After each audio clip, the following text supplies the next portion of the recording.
ఇదంతా బాగుంది. దీనికన్నా ముందు మోహన్ బాబు గారితో చాలా సిట్టింగ్ చేసి అవును సార్. ఒక మోహన్ బాబు సార్ 10, గారు 15 డేస్ జర్నీ కూడా అందులో చేశారు. ఈశ్వరెడ్డి సార్ గారని డైరెక్టర్ గారు ఉన్నారు సార్. ఓకే. ఈశ్వరెడ్డి సార్ గారు. ఓకే. ఈశ్వరెడ్డి సార్ గారు అది నాకు ఏ సినిమాకది సిట్టింగ్ అంతా? అది ఈ మధ్యన విష్ణు సార్ గారి 'జిన్నా' సినిమా వచ్చింది కదా సార్. హ్మ్. ఆ 'జిన్నా' సినిమాకి ఒక ఐటెమ్ సాంగ్ కావాలని పిలిపించారు సార్.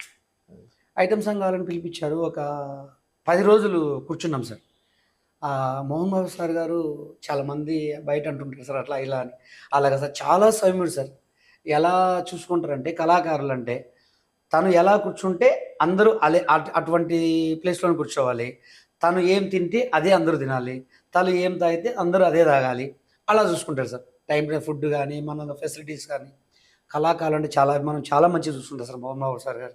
మన కొంతమంది అంటుంటారు వాళ్ళ గురించి నాకు తెలియదు గానీ, మనం మీరు ప్రత్యేకంగా 10 రోజులు అవును సార్. 10 రోజులు జర్నీ చేసిర్రు కాబట్టి అవును సార్. 10 రోజులు చూశాను కాబట్టి చెప్తున్నాను సార్.